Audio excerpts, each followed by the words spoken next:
Good afternoon to you. Mark Sutton with HurricaneTrack.com here. It is Thursday, the 7th of July, 2022. And today on the Hurricane Outlook and Discussion, we're going to take a look at the new forecast update here from Colorado State University, as well as some other information related to the rest of the hurricane season. This is not just people trying to make guesses. This is a very concerted effort using computer models and climate data and hindcasting, where you can look back and say, well, we had busy hurricane seasons in the past. What were some of the conditions that gave us those busy seasons? We can try to match these things up to the best of our ability and make sense of it all. So let's get on with it. I'll show you what I know, and we'll start with this. It's nice and quiet. I talked about that in my What's Up in the Tropics video this morning. Very quiet over the next few days, and that is typical of July. We usually don't see much activity in July in the Atlantic Basin, and that looks to be the case over the next several days. Moving on to the Eastern Pacific, we still have Bonnie out here. 90-mile-per-hour wind. It is starting to wind down. Why? Well, the water temperatures out here will gradually cool, and it'll encounter a less favorable thermodynamic environment. The cooler water saps it of its energy source. Next, we have another area trying to develop here, 70% probability. Over the next 5 days, it'll stay well to the south of the Mexican coastline here, so still no direct impacts from any of these systems that are trying to get going in the Pacific. So the Atlantic Basin here, the satellite animation this afternoon, courtesy of Tropical Tidbits. Very, very dry for the most part in terms of any organized areas of deep convection. From Africa all the way to the Eastern Caribbean, just not much at all. A stable air mass is in place overall. Saharan air, dry air, sinking air, just not much happening. The Madden-Julian Oscillation, or the MJO, not very favorable right now. You need that lift in the atmosphere for these thunderstorms to have sort of an umbrella of protection for them to grow into, and instead we have a lot of wind shear out there, and just a lot of downward motion in the atmosphere. And just like a bicycle pump, when you press down on that bicycle pump, you heat the air up, you compress the air, you dry it out. Same kind of thing down here in the tropics, just on a much larger scale. Most of the upward motion in the atmosphere is way around the other side of the world, in the Western Pacific right now, and it'll gradually make its way over to the Atlantic Basin, that MJO. Someone asked on YouTube, what makes the Madden-Julian Oscillation move? That is a great, great question, and I'm going to dig into that with a couple of people that I know that I can tap into and maybe get their response. Like, why does it move? Why does it have to move? It's also very hard to visualize what this thing is, the Madden-Julian Oscillation, and how that differs from a shorter area of what we call a convectively coupled Kelvin wave. See, it's all very complicated. That helps to make it fascinating and interesting too. Great question there on the YouTube comments, and I responded, so I appreciate it, and I'm looking into it. We'll find out. We'll see what somebody else knows. But yeah, the entire Atlantic Basin, north of the equator anyway, nice and quiet right now. We did have a little front that came off, and sometimes you get some development along these fronts. Frontal development, that's what we call it. It's already a focusing mechanism, and we got Colin the other day from an old MCS, mesoscale convective complex. Any piece of energy that can come out over the warm waters of the Atlantic Basin, or any part of the world for that matter, and it can sit there for a while, it can spin up a low-level circulation, and off you go. Not everything has to be a tried and true big-time tropical wave that comes off and develops into the next Irma or Maria or whatever and head off into this direction. Sometimes you get these frontal developments up here, and they matter. They get named. They may last for a couple of days, but we got better detection mechanisms, and so they don't go unnoticed. All right, so the water vapor imagery, a little bit of a different perspective here. Notice real quick out here in the west, southwest area of the U.S. and in northwest Mexico, a pretty good plume of moisture. It's getting cut off to the west there in western New Mexico and into Arizona off the side of the satellite shot here. But the monsoon is in full force overall, running above average out there. I'm going to be heading out there in a couple of weeks, actually 2 weeks from today, and I'll talk about that more coming up. What will I be doing out there? What do I hope to discover or observe?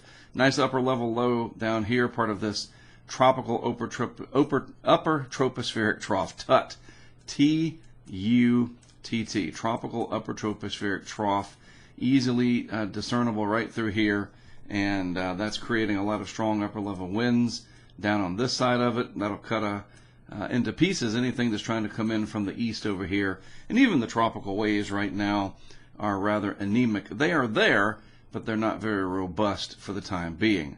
And, just wanted to show you this. The southeastern United States is very, very warm to hot to sultry. All of this area through here, heat advisories and even excessive heat warnings.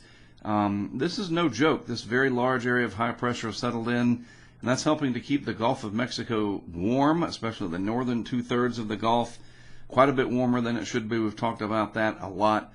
Once this breaks later in August and beyond, and we sort of change the balance where you have cooler air over the lower 48, then I think the rising motion will set up, because there's a lot of rising air. All this hot air down here I'm trying to draw.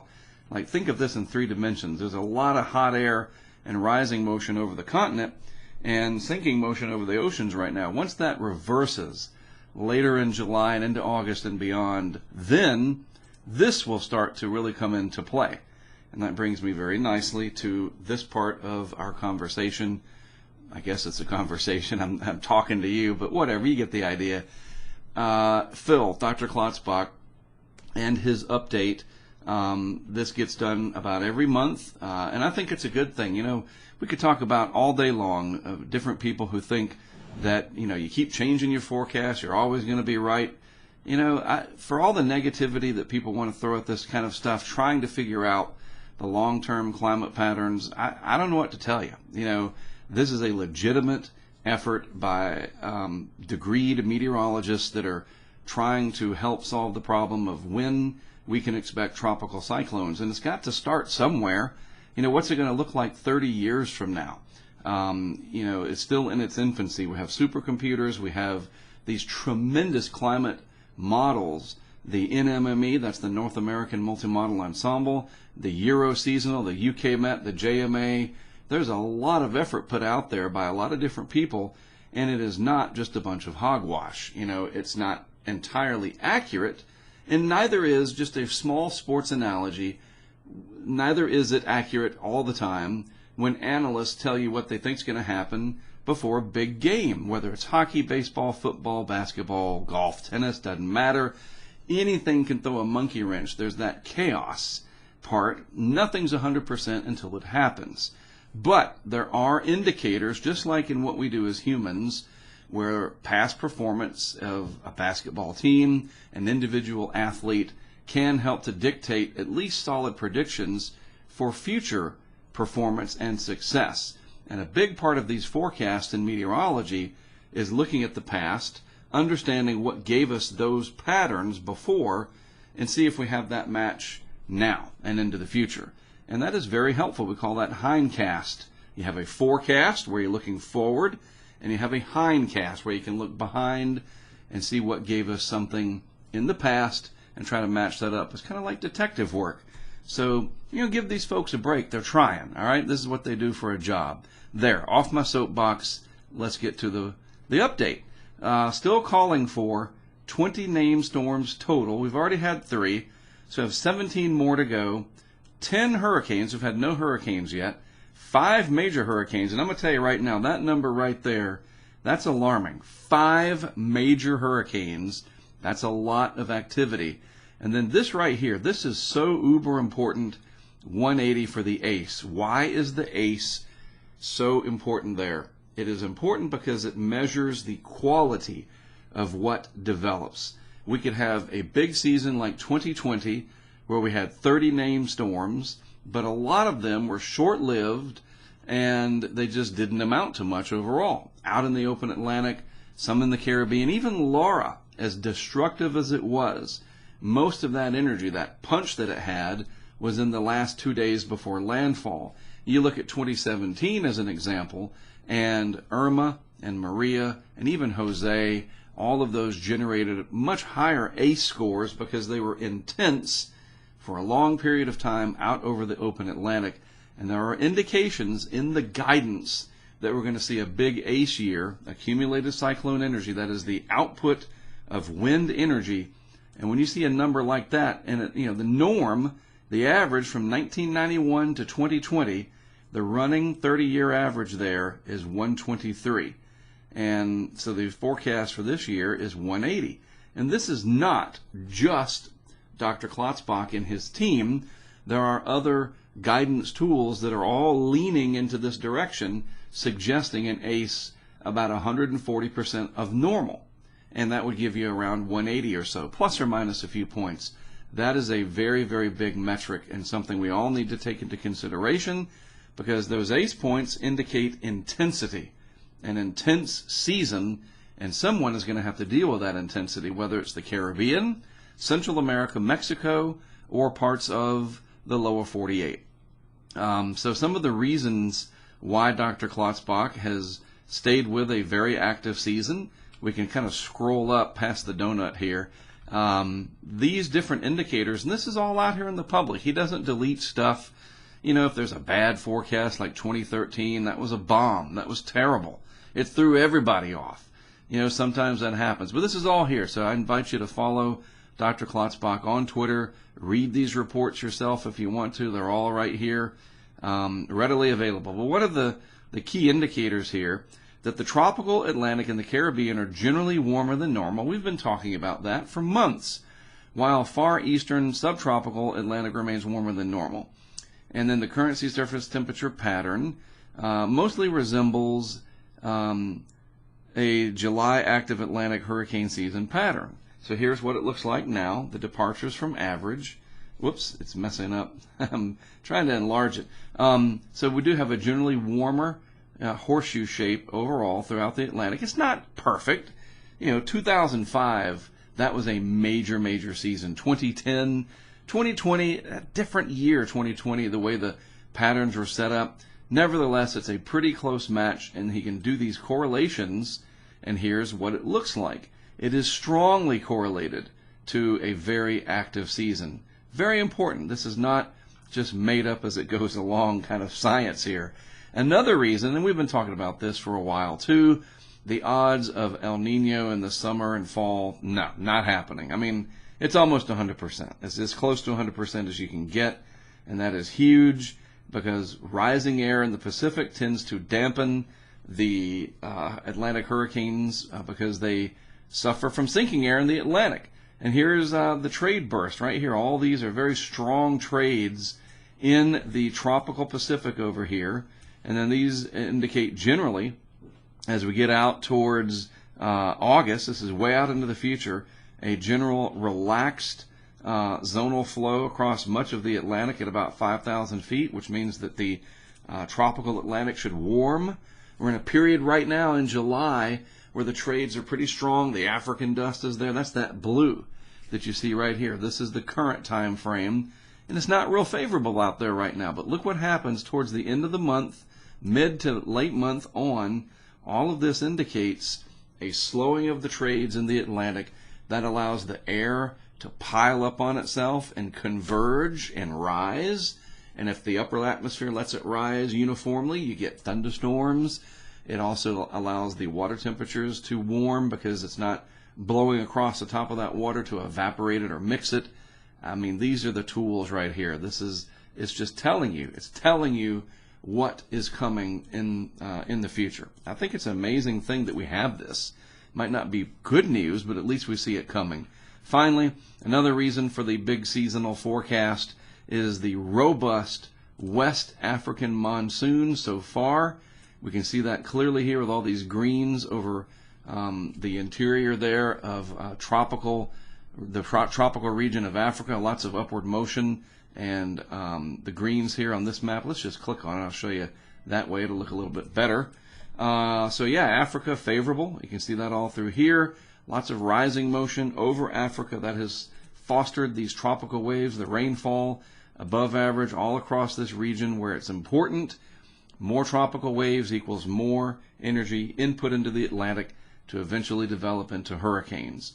Furthermore, over on Storm 2K, this is what I talk about. I like to look at that site and find out what people are discussing there. A lot of people into this for various reasons. And, you see this here, buckle up. This is from Adrian, SFL Kane. And this is important. These are the guidance tools I was telling you about, the NMME, the North American Multi-Model Ensemble. Danny Morris. Danny's not a meteorologist, it's a CPA. He is a CPA, certified public accountant, who is very interested in meteorology, knows what he's looking for. I don't know where Danny lives, probably down near the coast somewhere, who knows. But nevertheless, here you go. These are the different indices that the NMME is coming up with. The July forecast is out, and it shows a hyperactive Atlantic hurricane season with a classic positive AMO setup. That's the Atlantic multi-decadal oscillation. This is the forecast out into August. A return to the warmth around the edges of the Atlantic there. That's what Dr. Klotzbach was showing over here with this graphic. Hold on, sorry. Right here. This correlates very well with that. I'm telling you, folks, it's just gift wrapped. The indications here, they're there. All kinds of other information with the precipitation anomalies. It's all here. And then different people kind of talking about it and dissecting it. And, well, maybe this is because of that or whatever. But the bottom line, come on. We have these tools. I keep saying it. The science is on our side. Everything's pointing towards a very, very busy season coming up. So enjoy the quiet while we still have it. And just real quick on that, so what? I'm telling you all of this. What does that mean for you? I often say how when you deal with the weather, you need to be selfish. You know how they tell you on commercial airline flights when they talk about that the masks will come down out of the ceiling if there's a loss of cabin pressure, and to put it on you before assisting others? Same kind of thing. Be selfish when it comes to the weather. Educate yourself first, and then let that osmosis, or whatever you call it, filter out into the rest of your social circle. This is good information. It's solid. It's from respected scientists. Learn from it, and then figure out what you're going to do with that information. Make your generator, make sure it's working. Get it checked up. If you've never used it, you bought it from one of these previous hurricane seasons, read the freaking owner's manual. Do it now. Get on the email or call your insurance agent if you're a renter, if you're a homeowner, if you're a business owner. Find out how your insurance situation will work if you have a claim. What's covered, what's not covered. Can you still get flood insurance? There's a 30-day waiting period. In 30 days, it'll be August 7th. I had to look and check. I cheated. Roughly, right? And, between now and then, something could happen. Little things like that. Making sure your car is in good working order. Maybe go out to Lowe's or Home Depot or Walmart or get on Amazon, whatever you want, and get a couple of extra 5-gallon gas cans. Get those things now. You don't got to put gas in them yet. Don't gotta. Good grammar there, Mark. You see where I'm going, though? Do something with this information. Don't just sit there and go, oh, this is terrible. It's just more bad news out there. I look at this as a positive. We know the signals are there. We have the power as smart people to do something about it. So if you don't, that's on you. Now, some people, look, financially, it can be a burden. I understand that. That's why you have to help each other. Reach out. Find out who could need some help in your area through social media, through your church, through your school, through your HOA, whatever. Do something, because these indicators are screaming that we need to be ready. And if we're ready for nothing and nothing happens, great. That's a good outcome, because the alternative is, well, we've seen it. All right, a couple of things I wanted to show you. I'm proud of what we've done here over at the HurricaneTrack website. Got a new store that CJ put together for us. Some of you have already visited it. Visited it? Yes, visited it. Let's go to that and just, I messed up. There we go. I want to click on that. You got to click on it. This is the new store from Spring. A lot of YouTubers use this. Teespring, I think is what it used to be called. That's our official merch store. You can get some t-shirts all the way down to mugs and coolers and water bottles and all kinds of stuff. I ordered myself one of these pint glasses. I like the cold water, and that's going to be coming in a few days to me. So I'm looking forward to that. So we do have a merch store And I wanted to show you this too. My little store, I can't put our posters on the merch store. Spring doesn't sell our posters. I do that. Still have some of our 2022 hurricane maps if you want one. I'll put the links to all of these in the description of today's video. All right? All right, now let's get out of here. Get ready for the exit. So yes, we're on YouTube and Facebook. A majority of the people watch on YouTube. So if you're new, don't forget to subscribe, like, and share, as they say. We appreciate it very, very much.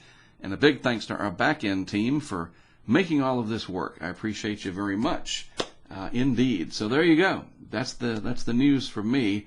Again, take it as a positive that you can do something about it because you've got the foresight and the warning ahead of time. All right? All right. With that, have a great rest of your Thursday. As always, thanks for tuning in and giving me a part of your day. I appreciate it very much. It's good to have you. I'm Mark Sudduth, Hurricane Track. I'll be back with you tomorrow morning with another look at things with what's up in the tropics tomorrow morning.